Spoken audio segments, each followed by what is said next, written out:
یہ کہتے ہیں ہم ہندوستان کا خالص اس کو ہندو اسٹیٹ بنا لیں گے، کوئی یہاں کسی دھرم کا ہندو کے سوا کسی دھرم کا ماننے والا، یہ مر جائیں اور پھر زندہ ہوں پھر مر جائیں تب بھی مسلمان اور کرسچن۔ مولانا ارشد مدنی، مولانا ارشد مدنی، ہندوستان۔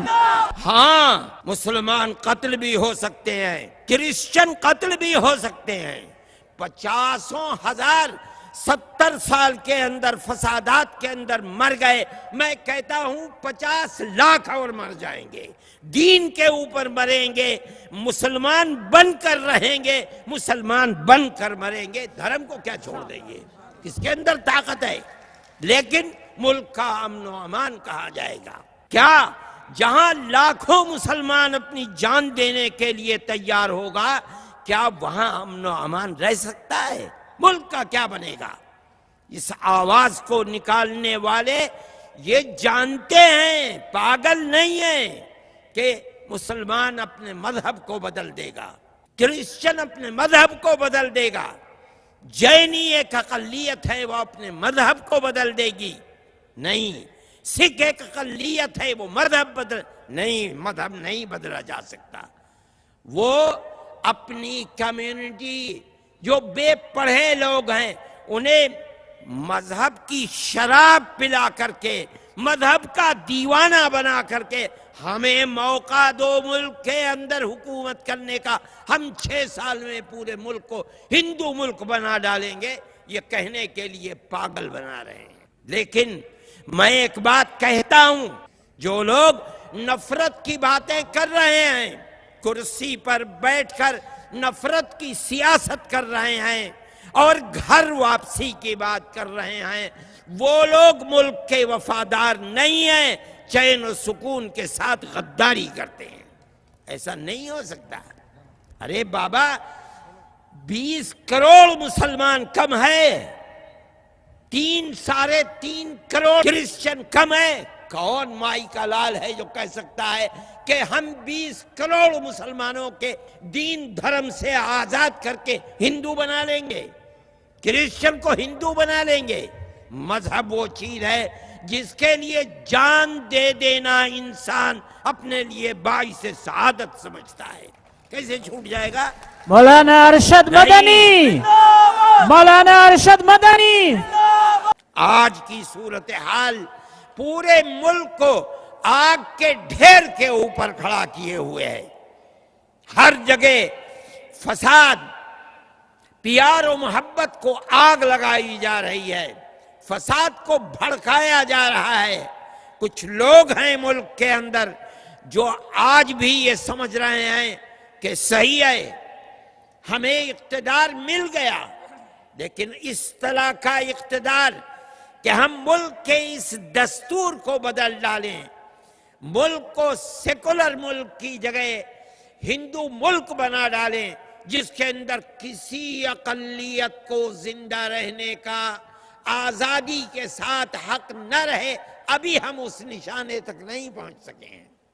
میں یہ سمجھتا ہوں کہ اس ملک کے اندر جہاں اتنی اقلیتیں رہتی ہیں کہ اگر ان اقلیتوں کو ایک طرف کھڑا کر دیا جائے تو آج جو اپنے آپ کو اکثریت کہتی ہے وہ اقلیت میں پڑ جائے گی، اقلیتیں اکثریت سے تبدیل ہو جائیں گی۔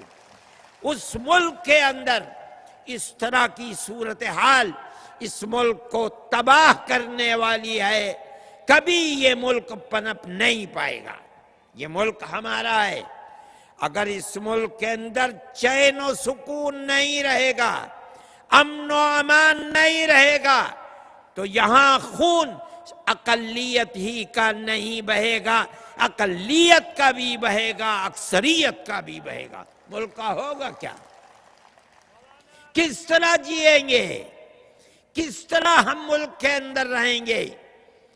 جس ملک کے اندر امن و امان نہیں ہے وہ ملک کبھی پنپ نہیں سکتا۔ یہ لوگ بے وقوف ہیں جو امن و امان کو آگ لگا رہے ہیں۔ اور پھر ایک ستم کی بات یہ ہے کہ مذہب کے گیروی کپڑے پہن کر کے اور ماتھے پر قشقہ لگا کر کے جو مذہب پیار و محبت کی دعوت دیتا ہے، اس مذہب کے لبادے کو پہن کر کے پیار و محبت کی جگہ نفرت کو جنم دینے والی باتیں کر رہے ہیں۔ یہ چیز ناقابل قبول ہے۔ اس لیے ہم کہتے ہیں، اس لیے کہ یہ ملک ہمارا بھی ہے اور ہم ہمیشہ سے اس ملک کے رہنے والے ہیں۔ یہ ہماری کمزوری نہیں ہے۔ ہم یہ کہہ رہے ہیں کہ پیار و محبت کو لاؤ، ہماری کمزوری نہیں ہے۔ ہم چاہتے ہیں کہ ملک پن پہ، ملک ترقی کرے، ملک میں آزادی کے ساتھ ہر آدمی گھومے چلے۔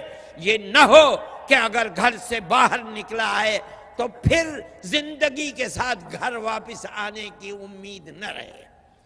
وہ لوگ جو ملک کے اندر پیار و محبت کی جگہ نفرت کو جنم دے رہے ہیں اور مذہب کا لبادہ اوڑھ کر جنم دے رہے ہیں، ملک کے وفادار نہیں، اپنے مذہب کے وفادار نہیں، اپنی مذہب کی غلط تصویر پیش کر رہے ہیں۔ اگر مذہب کی یہی دعوت ہوتی اور مذہب کی یہی آواز ہوتی تو مذہب کوئی 75 سال کا نیا مذہب نہیں ہے۔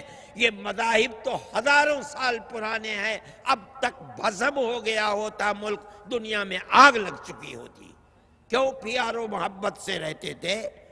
اس وقت بھی مندر تھے، آج سے 100 سال پہلے بھی مسجدیں تھیں، مندر بھی تھے، چرچ بھی تھے، گرودوارے بھی تھے، وہاں پر بیٹھنے والے اور دنیا کو مذہب کی طرف دعوت دینے والے مہنت بھی تھے، درویش بھی تھے، صوفی بھی تھے۔ چین و سکون کیوں تھا؟ آج کیوں آگ لگ رہی ہے؟ یہ مذہب کی تصویر نہیں ہو سکتی۔ میں کہتا ہوں تم نے جو کپڑے پہن رکھے ہیں یہ کپڑے غلط ہیں، تم نے جو تصویر بنا رکھی ہے یہ فراڈ اور دھوکہ ہے، یہ مذہب کی تصویر نہیں ہو سکتی۔ مذہب تو پیار و محبت کا نام ہے۔ جو مذہب قتل و قتال سکھلاتا ہے، جو مذہب دلوں میں نفرت کو پیدا کرتا ہے، وہ مذہب نہیں ہے، ناقابل قبول ہے۔ اس لیے جمعیت علماء ہند اس کے لیے آگے بڑھی۔ فرقہ پرستی کا اگر آپ کو مقابلہ کرنا ہے تو ایک ایک فرد کو مقابلہ کرنا ہوگا۔ وہ دلوں کو توڑتے ہیں، آپ میں سے ہر فرد کو دلوں کو جوڑنا ہوگا۔ وہ نفرت پیدا کرتے ہیں، آپ کو نفرت کی جگہ محبت پیدا کرنی ہوگی۔ یہ کام تنہا جمعیت علماء کا نہیں ہے، یہ کام ہر فرد کا ہے۔ اگر ہر فرد نہیں کرے گا، یاد رکھو نہیں کرو گے، آنے والے دنوں میں ساری دنیا کے فرقہ پرست مل کر تمہیں مٹائیں گے۔ کس طرح زندگی گزرے گی؟ کس طرح کاروبار کرو گے؟ کس طرح رہو گے؟ پھر اسی کے اندر مار دھاڑ ہوگی اور قتل و قتال ہوگا اور ملک تباہ اور برباد ہوگا۔ میرے بھائی، کوئی اس آواز کو نہیں اٹھا رہا تھا، جمعیت علماء نے اٹھایا، اور جمعیت علماء کا یہ کردار ہمیشہ رہا ہے۔ آپ مجھے بتائیے کہ میں جو بات کہہ رہا ہوں آپ اس کا عہد و پیمان کرتے ہیں اپنی زندگی میں یا نہیں کرتے؟ انشاءاللہ اگر کرتے ہیں تو اس کو اپنی زندگی کا مقصد بنائیے۔ یہ جو آگ اٹھ رہی ہے اس کا مقابلہ اسی طرح سے ہوگا۔